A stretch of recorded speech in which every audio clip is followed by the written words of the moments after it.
Assalamualaikum warahmatullahi wabarakatuh. Apakah para anakku semuanya?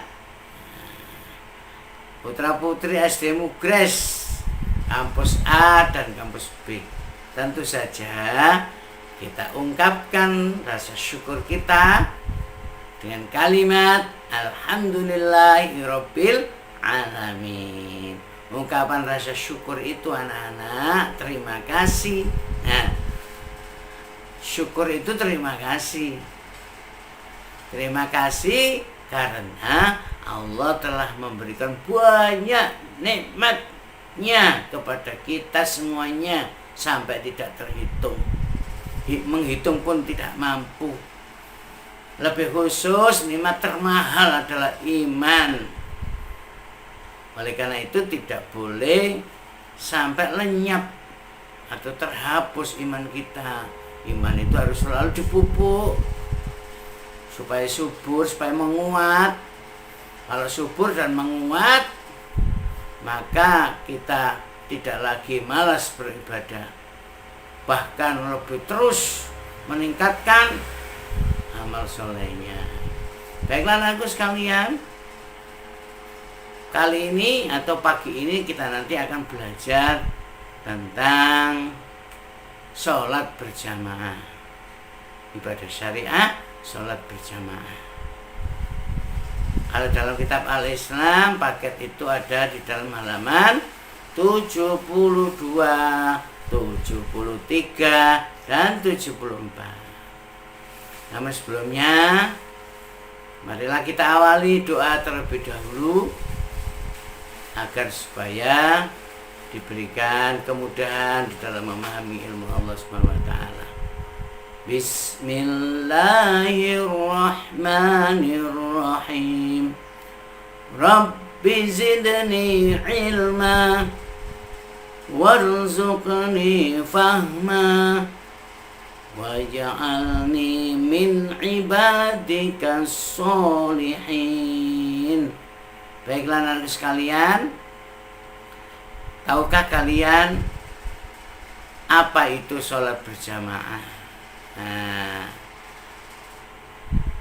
sholat berjamaah berapa orang? Nah, kemudian yang wajib berjamaah itu sholat apa saja? Nah, kita wajib memahaminya, karena itu diharapkan nantinya anak-anak tidak boleh salah paham, supaya tidak salah cermati baik-baik, teliti baik-baik apa yang kalian telah baca atau akan dibaca dalam kitab itu. Simak baik-baik, belajar bersama Pak Roni apa yang disampaikan Pak Roni ini. Anak-anakku sekalian, kalau kita tidak paham atau salah paham, maka praktek dalam kehidupan sehari-hari kita mengalami kesulitan. Kalau paham enak ya.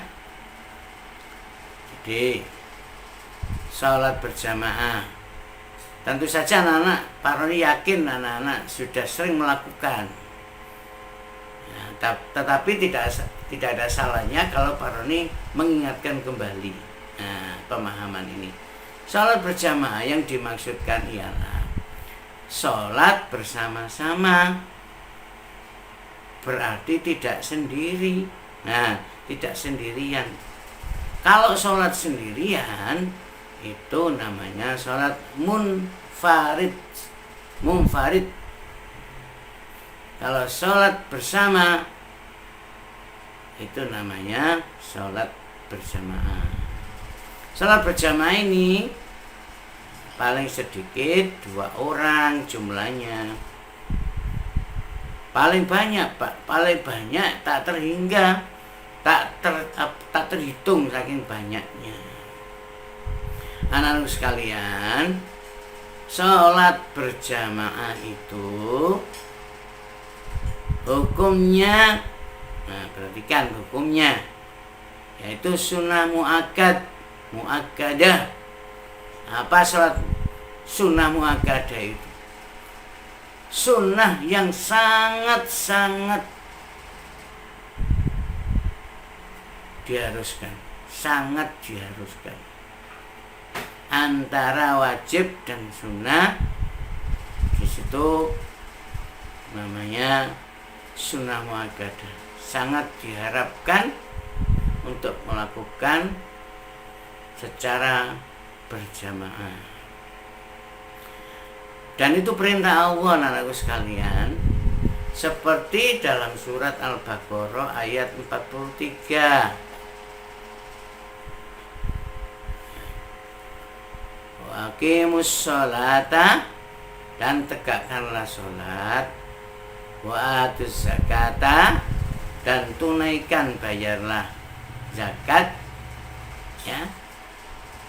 Warka'u, nah ini warka'u, dan rukuklah, ma'ar rakiin, bersama orang-orang yang rukuk. Berarti disuruh bersama-sama, disuruh bersamaan.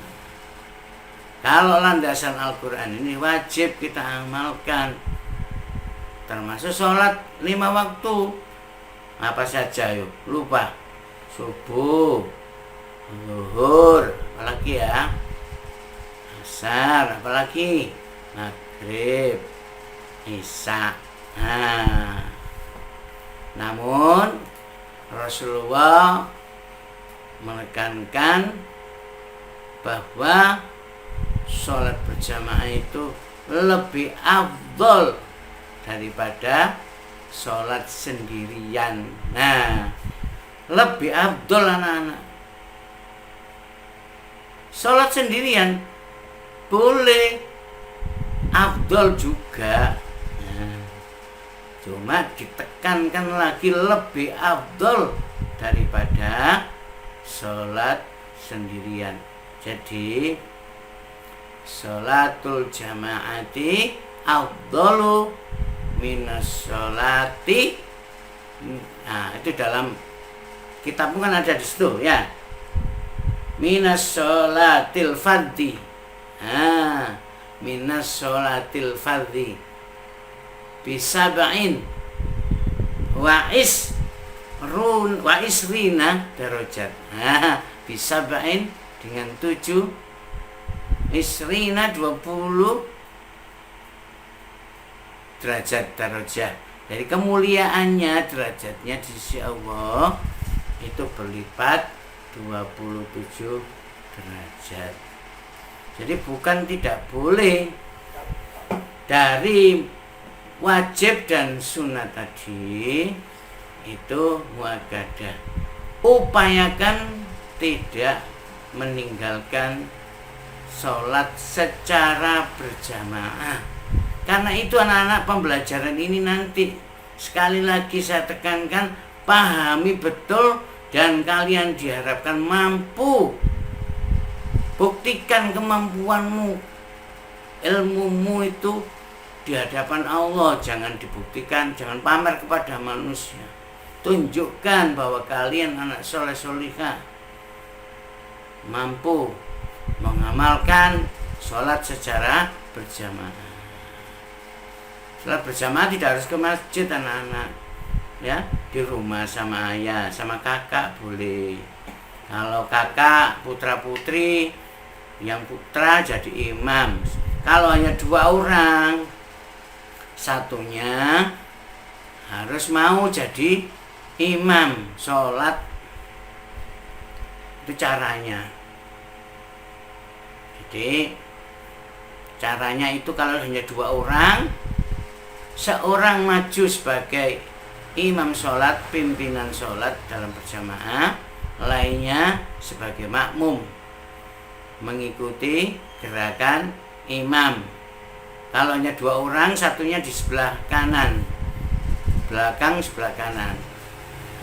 Kalau lebih dari 2, misalnya 3 ya, yang 2 itu berada di belakang. Anak-anakku sekalian, tadi sudah disampaikan oleh baginda Rasulullah SAW.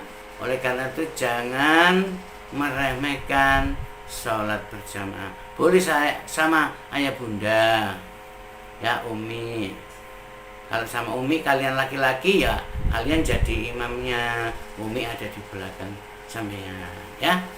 Dan kalian pasti paham bagaimana cara berjamaah.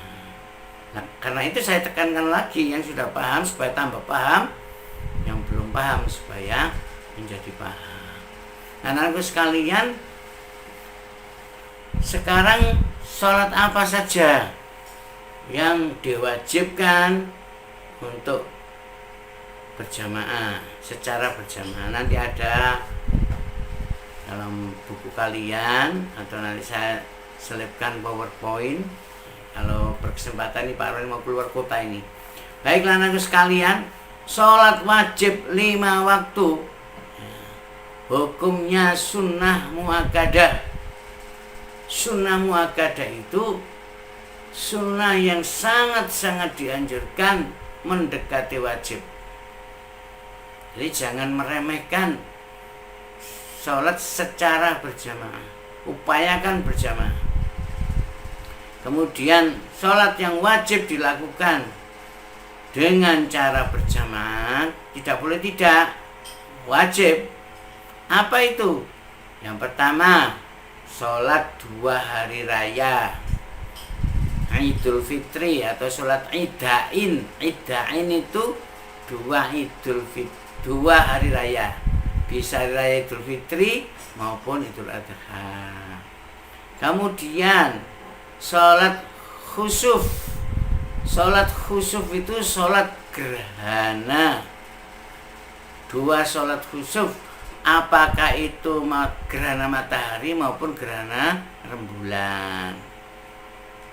Kemudian berikutnya adalah sholat istisqa, sholat minta hujan. Biasanya dilakukan pada saat musim kering, musim kemarau, lama tidak ada hujan, tidak turun air hujan, manusia mengharapkan kehadiran air itu, maka berdoa, sholat dan berdoa di lapangan anak-anak itu juga wajib berjamaah. Kemudian apalagi sholat jenazah. Nah, sholat jenazah diupayakan ya berjamaah. Tapi misalkan sholat sendirian terlambat datang sholat sendiri boleh, maka kategorinya tidak wajib, tetapi apa tadi? Sunnah apa? Sunnah muakkadah. Nah, diharapkan berjamaah kalau mensolati jenazah atau mayit itu. Anak-anakku sekalian, dengan beberapa